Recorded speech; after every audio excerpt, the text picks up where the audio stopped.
এইমাত্র শেষ হলো মাধ্যমিক 2026-এর ভূগোল পরীক্ষা। চলো তোমাদের ভূগোল প্রশ্নপত্র এমসিকিউগুলো সমাধান করে দিচ্ছি, আর দু একটা এসিকিউগুলো তোমাদের সমাধান করে দিচ্ছি। 1 দাগ, বৈদ্যুতিক শক্তির মূল উৎস হলো সৌরশক্তি। 2 দাগ, পার্বতী হিমবাহের পৃষ্ঠদেশের সৃষ্ট গভীর ফাটলকে ক্রেভাস বলে। হেটেরোস্ফিয়ার প্রথম স্তরটি হলো পারমাণবিক হাইড্রোজেন স্তর। 1-4 এটা হবে ফন হবে। শৈবাল সাগর দেখা যায় আটলান্টিক মহাসাগরে। 1-6 হ্যাঁ 1-6 পৃথিবীর উপর চাঁদ ও সূর্যের মাধ্যাকর্ষণের আকর্ষণের কারণে সমুদ্রতলের নিয়মিত উত্থানকে পতনকে বলা হয় জোয়ার ভাটা। 7 দাগ, বর্জ্য ব্যবস্থাপনায় লিখিত 3R এর অন্তর্ভুক্ত করা হয় পুনর্বিন্যাস। 8 দাগ, অন্ধ্রপ্রদেশের বর্তমান রাজধানী হলো অমরাবতী। তারপরে 9 দাগ, কাশ্মীরের অবস্থিত হিমালয়ের পর্বতমালাটি হলো জাস্কার। 10 দাগের উত্তর হবে দামোদর উপত্যকা পরিকল্পনা। 11 দাগ হবে জাইদ ফসল। আর এখান থেকে 12 দাগ হবে ভারতীয় ইঞ্জিনিয়ারিং ভারী শিল্প, উদাহরণ রেল ইঞ্জিন শিল্প। ছত্রপতি শিবাজী আন্তর্জাতিক বন্দর স্থিত মুম্বাইতে। উপগ্রহ চিত্রের গভীর অরণ্য যে রঙের সাহায্যে দেখানো হয় তা হলো গাঢ় লাল।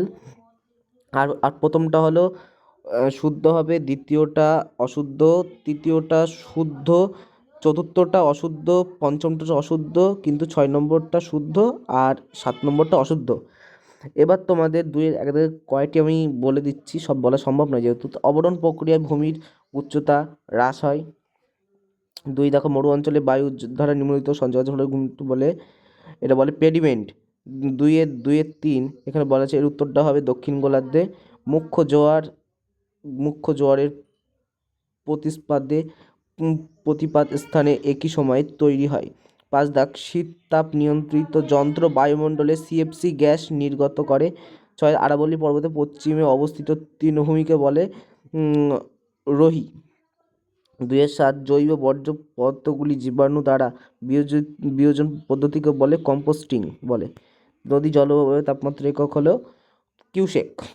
আর সাম্প্রতিক আর্দ্রতা কত শতাংশ? 100। সব বলা তো সম্ভব নয়, তাই এগুলো বলে দিয়ে গেলাম। আর এখান থেকে মেলানো আছে ছোটনাগপুর পরেশনাথ, অসম বরদৈচিলা, তারপরে হিমালয় গেছে পাইন, আর তোমাদের চিকমাগালুর এটা হবে কফি। আর তোমাদের এখান থেকে 2 মার্কের যেগুলো করেছিলাম মোটামুটি অল্প এসছে। আর তোমাদের যেগুলো বড় প্রশ্ন অর্থাৎ 3 নম্বরতে এসছে ওই যে সমুদ্র জলবায়ুর মধ্যে পার্থক্য, এগুলো বলে দিয়েছিলাম। তারপরে ভারতের পূর্বঘাট ও পশ্চিমঘাটের পার্থক্য, তারপরে ভূবৈচিত্র্য মানচিত্র উপগ্রহ চিত্রে 3টি পার্থক্যটা বলেছিলাম, দিয়ে দিয়েছে পরীক্ষায়।